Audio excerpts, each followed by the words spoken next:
Hello, good evening. Happy Wednesday. I'm glad you guys came. Thanks for showing up. I wasn't expecting anybody to come around, considering that we've got the big debates happening live right now. So I promise to keep this short. We'll keep this to about 20, 30 minutes tonight, so you can get back to yelling angrily at the TV. Sorry for the kind of awkwardly bare apartment here. I just moved into a new apartment, and I so far have a case of water in the fridge and a mattress on the floor, which is about the full extent of my moved into my new place. Very happy that you joined us. Thank you. I love these 10-day meditation challenges. They're just a great opportunity for us to put a little extra effort in and focus on our meditation practice and really make it a priority for a few days. And for me, I've been sitting for a long time. This continues to be very important. I need these little reminders every couple of weeks that I want to put special effort into my practice and really commit to it for a while. So this 10-day challenge is really meant for two audiences, and I think it's really appropriate for both. First, if you're brand new to meditation, you've never meditated before, this challenge is going to be great for you. We're going to be talking about the one-on-ones the whole time. This particular video should be helpful because we're going to walk through the meditation technique that we teach beginners here at the New Leaf Meditation Project. This 10-day challenge is also perfect for experienced meditators. If you've been meditating for a while, and especially if you're struggling with kind of a practice that's going on and off, this challenge is really going to be focused on habit formation, sort of the techniques, the tips, the tricks, the things that we can do, the real special emphasis on sort of well-researched. There's some great academic research out there about habit formation, commitment devices, motivation, stuff that we'll talk about throughout the course of the week. And so if you're either of those two people, brand new or experienced and struggling with meditating, I think this 10 days, the content will be really appropriate. Just a little bit of a structure, give you a little sense of what this video conversation is going to be like. We're going to have 4 sections to this. I'm going to give you a little bit of an introduction, talk a bit about myself, who I am, what brought me to a meditation practice.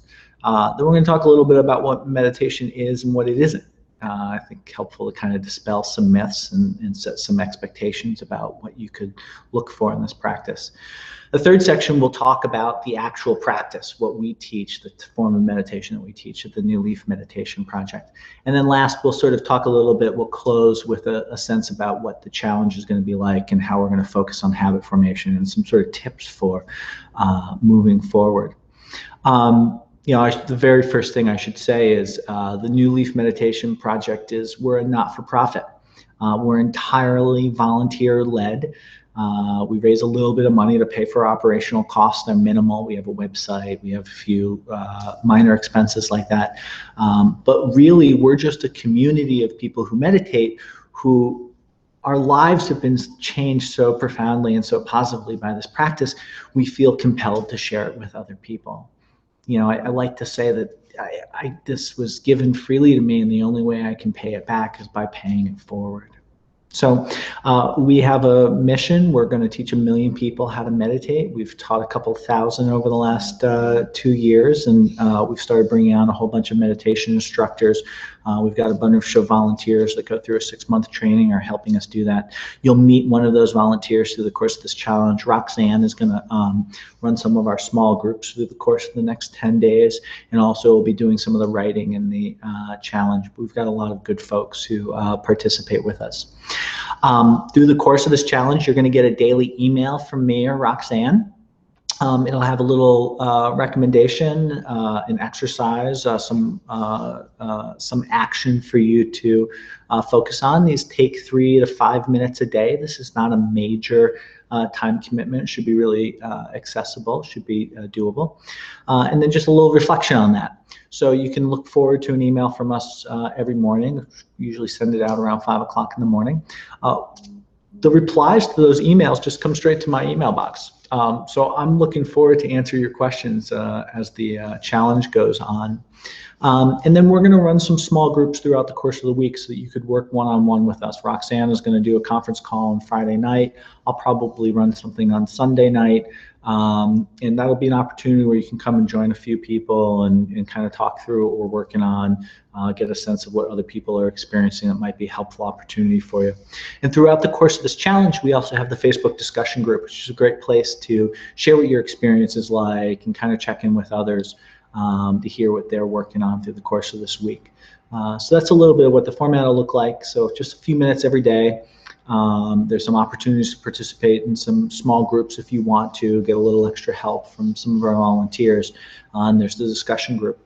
And hopefully at the end of this, you will have learned a little something. You will have meditated a little bit more, or you will have learned to have meditated. And you'll get to go on and be happy. So, I start with a little introduction for two reasons. One, I hopefully would like to offer some hope. I don't know anybody who's come to a meditation practice who wasn't suffering in some kind of way, right? You lost a job, you're going through a divorce, you've got a sick family member. There's any number of reasons that people come to a meditation practice. They're looking for some kind of solution. My personal story is that for most of my lifetime, have suffered with depression. When I was 13, 14 years old, I was diagnosed.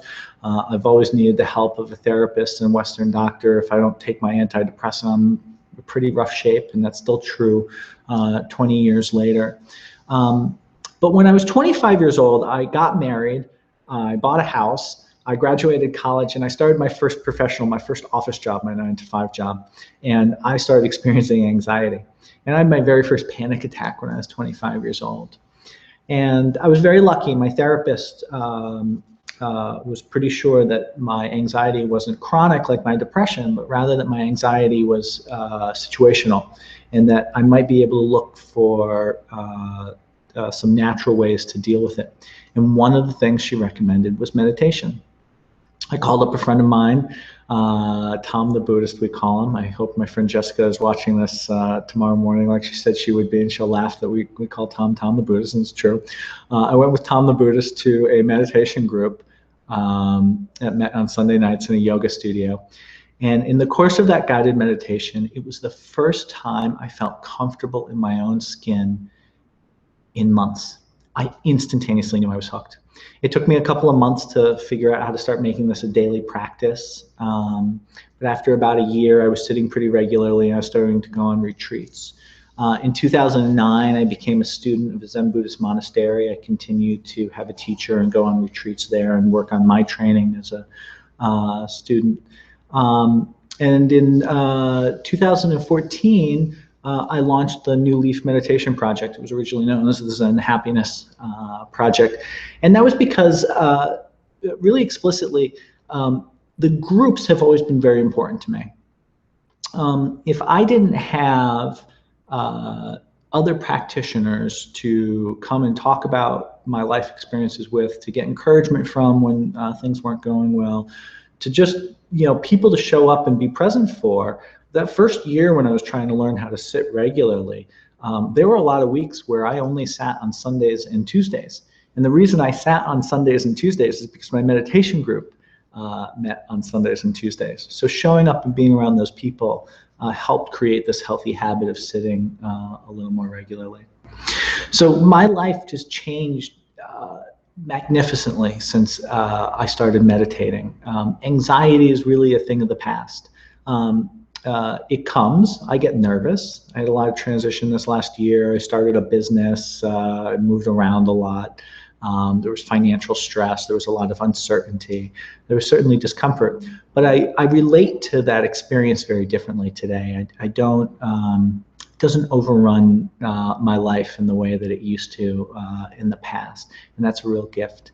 I came to this meditation practice because I was looking for stress relief, and what I found was something that gave me emotional, spiritual, physical development in ways that I never would have imagined.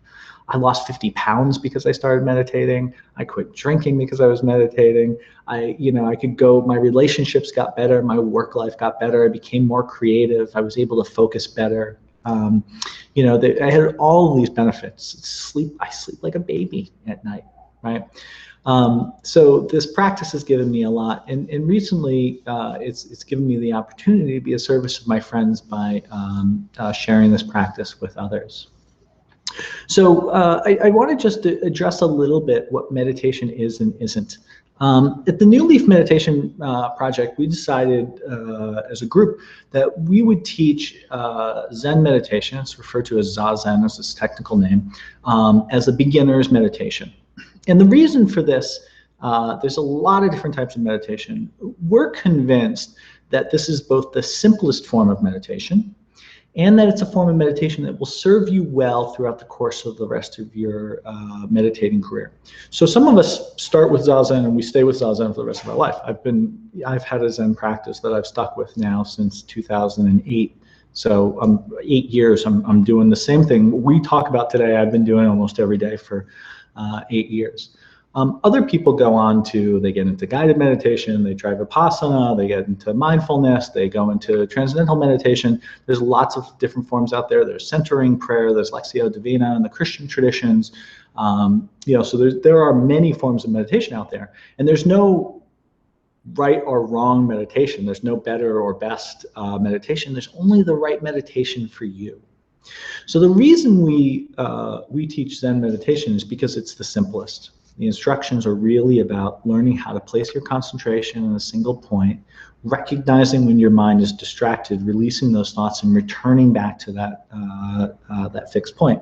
So if eventually, say, you're working with a yoga teacher and you have a mantra and you're working on a mantra, you can't really focus on that mantra. You can't do Lectio Divina, and if you're a Christian, and be focusing on scripture.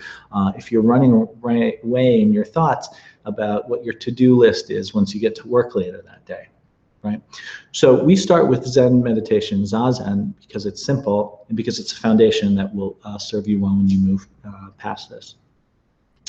So there's a few things I think are really beneficial to help set the expectation, two in particular, before we start talking about the actual technique. The first is that we are, and I'm realizing I forgot to be checking in. I'm sorry. I should be checking in on the chat room here just to make sure I'm not missing any of your comments. So my apologies. Oh, sorry about that. So there's two things that I think are valuable to address right at the beginning here about what meditation is and what meditation is not. Meditation is not your brain stop. Your brain is not going to stop thinking while you're meditating, right? Brains think. In the same way that eyes see and ears hear, your brain thinks. It's in its fundamental nature to do that, right? So if we're sitting for 3 or for 5 minutes or even 10 minutes a day, wherever we're starting out with our practice, you're not going to experience some thoughtless state. And that's a good thing, right? The thoughts that we experience are actually what we're going to be working with when we meditate. If you didn't have thoughts, it would kind of be like going to the gym and not having weights to work with, right? Our meditation is beneficial because there are thoughts. So we need to change our expectation. Our meditation is not going to be about no thinking. Second, meditation is not an escape, right? This is not, the meditation cushion is not some special sacred place and the rest of the world is bad and the cushion is good, and if only the rest of life were like the way it is on the meditation cushion, everything else would be good. This is not some alternative form of getting high.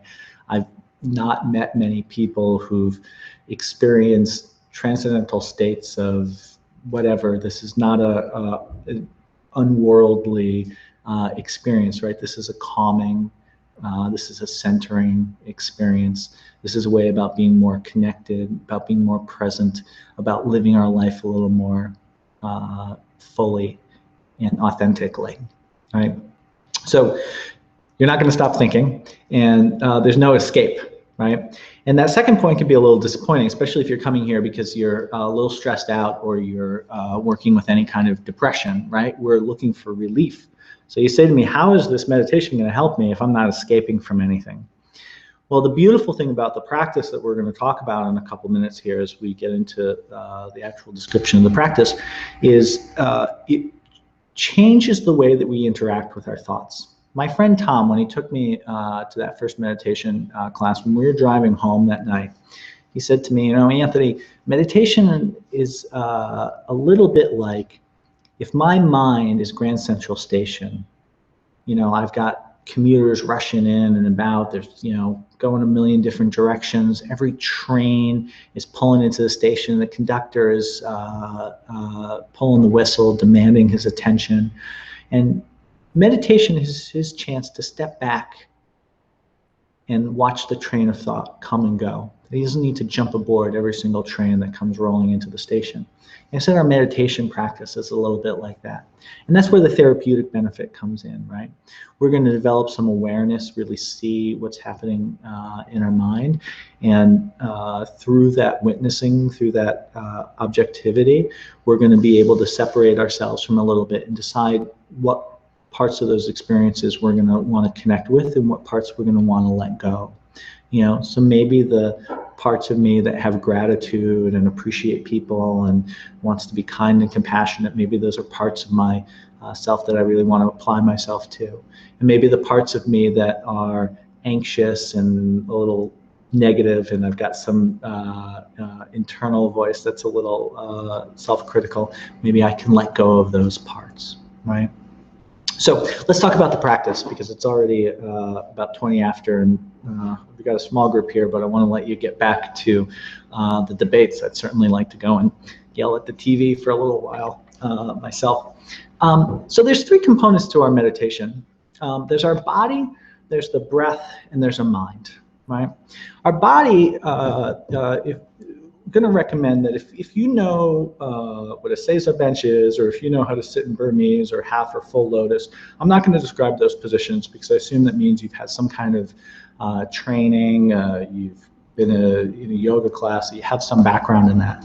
So I'll give you the description if you're sitting in a chair.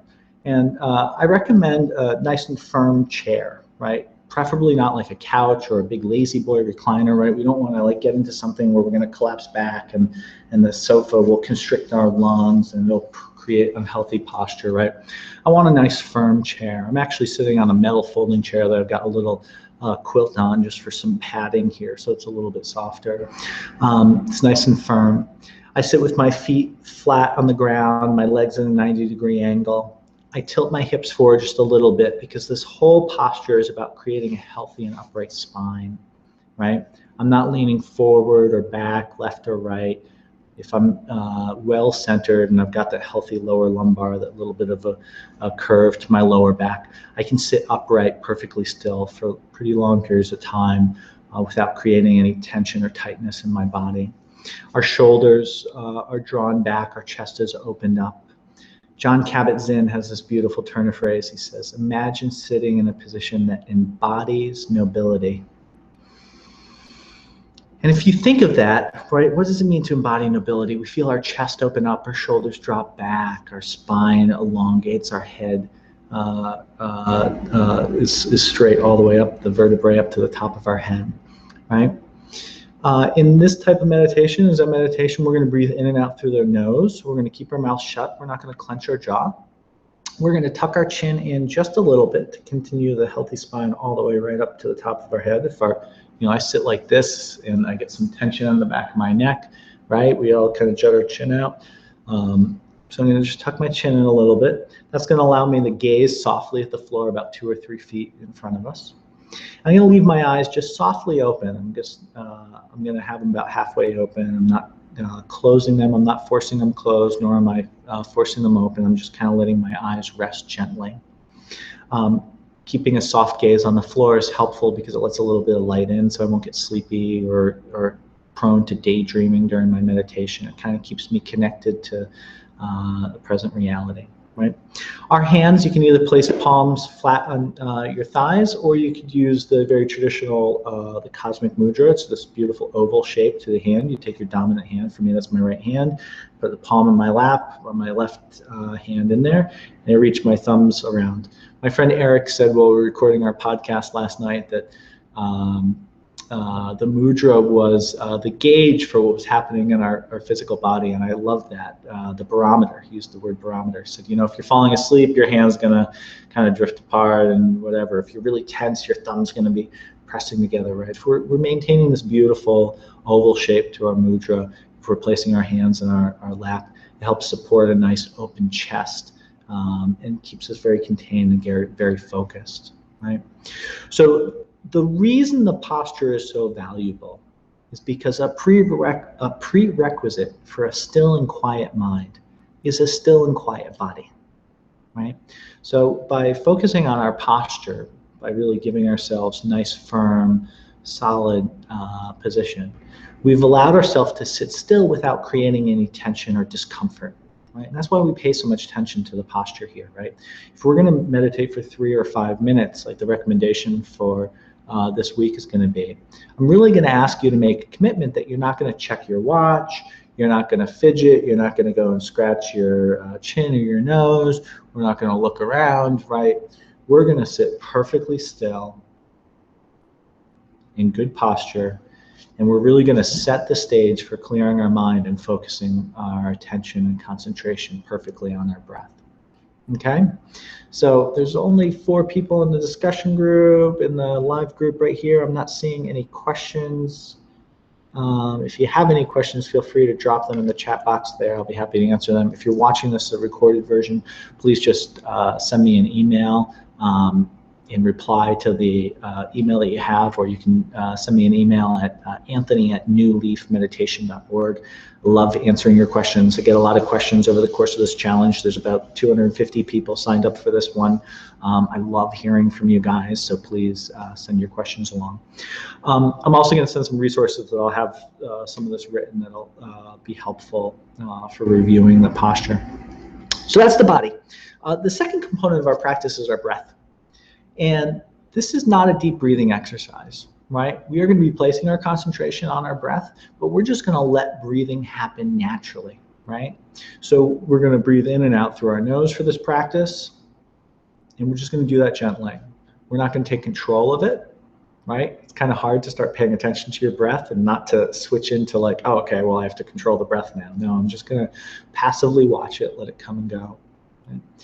And the breath is this great anchor for us because it brings us right into the present moment, right? I don't spend a lot of time thinking about breaths I had yesterday. I'm usually not too worried about breathing I'm going to be doing tomorrow, right? I usually am having just this breath, right?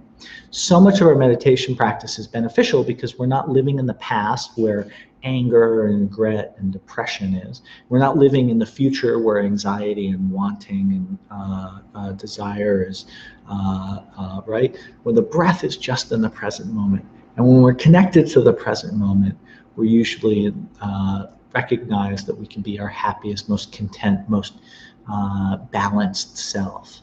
Right?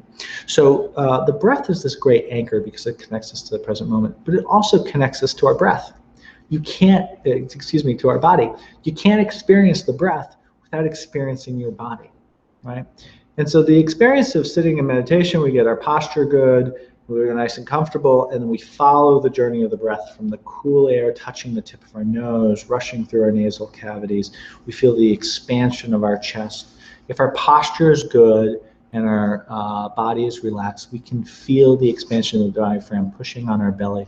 It's almost like we can feel our breath down into our lower abdomen. The Japanese actually have a name for this area. It's called hara, H-A-R-A. It literally translates, it means as lower abdomen. It's the physical center of the body.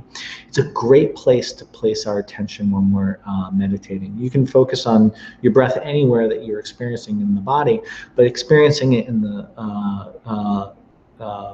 lower abdomen, down in your belly, has this just wonderful calming effect to it.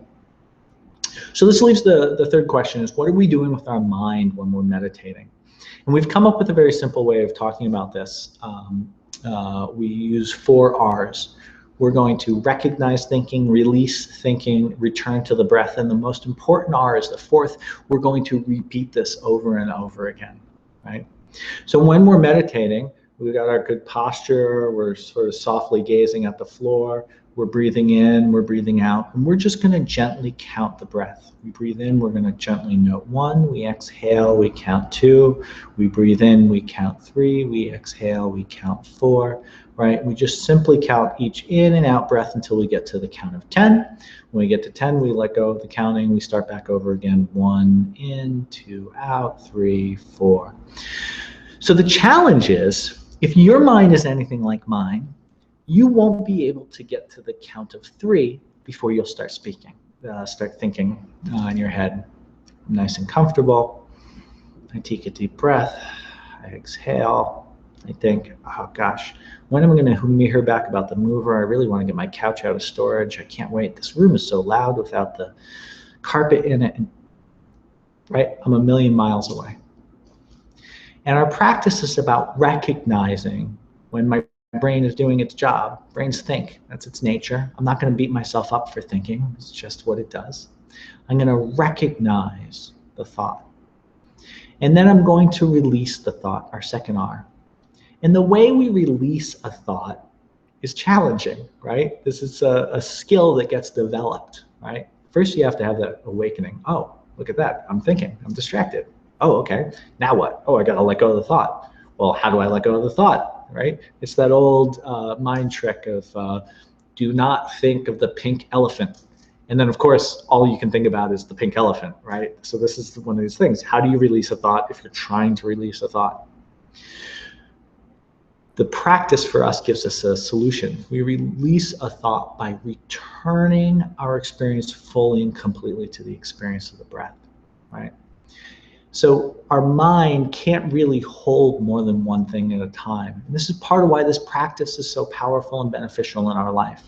I love to use the example that my mother is one of my favorite people in the world. I love our conversations. We have a lot in common and we care deeply for each other. When my mother and I are talking, I have a tendency of being so enthusiastic about what she's saying that I'm thinking about what I want to say in response to her while she's speaking. There becomes a point in which I can no longer hear her talking. I'm just listening to myself in my head. Meditation has allowed me to recognize that distracting thought, to release it by returning my focus fully and completely to the experience of listening to her, right? So these 4 R's that we've developed are a tool to help you during your meditation practice. So I'm sitting here breathing, counting my breath. Inhale 1, exhale 2, inhale 3. Oh, I recognize I'm thinking. I'm going to release that thought by returning to the experience of the breath. And we just repeat this over and over again, right? And that's the challenging part, is that if the brain's never going to stop thinking, where's the rest in this? And the rest comes with, as we slowly over time develop the skill set, it's like the volume in our head gets turned down a little bit, right? You almost start to chuckle at yourself a little bit. It's like, oh, I'm doing that self-conscious thinking, wondering what my boss is going to think about that report. And she said it was okay. What does okay mean? Does okay mean, okay, I'm disappointed? Does okay mean, oh, you're great? Like, right? Oh, I'm doing that thing again where I over-obsess over small details. I'm going to let that go. I'm just going to return to the experience of my breath, right? So the practice is pretty straightforward. That's all there is. So if you set your timer for 3 minutes, 5 minutes, or 10 minutes for the course of this challenge, I'm just going to ask you to be physically still and to place your attention on the experience of the breath and to count that breath. And the way that we hold our attention there is when we recognize thinking, we release the thoughts, and we return to the experience of the breath. So over the course of the challenge, I'm going to give you a little different focus and some exercises over the course of the challenge to help you sort of fine-tune that. But we're mostly going to talk about habit formation. And I'll only really introduce one topic tonight. I want to talk about tiny habits. And I think if you learn nothing about habit formation over the course of these next 10 days, except for this one thing, I hope that you would hold on to this one. Tiny habits is the idea that when we come to a new effort, our motivation is very high, right? Go back to the beginning of this. When I first started meditating, I was having panic attacks. I couldn't sleep at night, right? My motivation to meditate was very high. If you told me I needed to meditate for 2 hours every single day, I would have done it. But the problem is motivation wanes, right? My situation got better. My anxiety went away. I wasn't feeling very motivated to sit for obscene periods of time anymore, right? So tiny habits is based on the idea that there's very convincing research that shows that daily habits take about 66 days on average to form. So that means that if you're, setting out to do something new, like say you want to do push-ups every day, it's more important that over the course of the first 66 days that you do at least one push-up every single day, more than trying to get your goal of 100 push-ups, right? To really install the habit, we need more than 2 months of consistently doing something once a day before it really becomes ingrained in us. And habits are incredibly powerful, right? Anybody who's tried to quit smoking knows this. Anybody who's tried on January 1st to lose some weight, you've got these little things where on the way home and there's that favorite fast food place and I'm just gonna zip in and grab a little snack, and it's almost like these things happen on autopilot. So if we can program a habit into ourselves, that can be very powerful for shaping our behavior. So if you're brand new to meditation, or if you're struggling to make meditation a daily habit, I would like you to really digest this idea of tiny habits, that we're starting out with 1 minute, 3 minutes, if you're new, 5 minutes tops, right? The only reason I would give you permission to sit for 10 minutes a day during this challenge is if you're retired and you have no kids at home and no responsibilities, and you've got an entire 16-hour day ahead of you wide open. Then I think it would be okay to try to sit for a whole 10 minutes. But if you got a life, if you have a family, if you have a job, I'd like you to set a goal for 1, 3, 5 minutes and make a commitment to yourself that no matter what, you're going to sit for that period of time. And it's got to be small enough of a period of time that there's really no excuse for it, right? So a tiny habit is this, what's in a period of meditation that's so small that I can't come up with a good excuse to not do it. So if 3 minutes is your answer to that, and if you're worried that 3 minutes of meditation a day isn't going to do the trick, I can guarantee you, because I've worked with literally at this point over the last couple of years, thousands of students, and they can all attest that if you meditate for 3 minutes every day for a month, you will send me an email filled with so much gratitude, because that simple practice has dramatically changed your life. It's very powerful. And the reason it's powerful is because this is a practice for how we want to live our daily life, right? It's not an escape. That 3 minutes is not the special 3 minutes.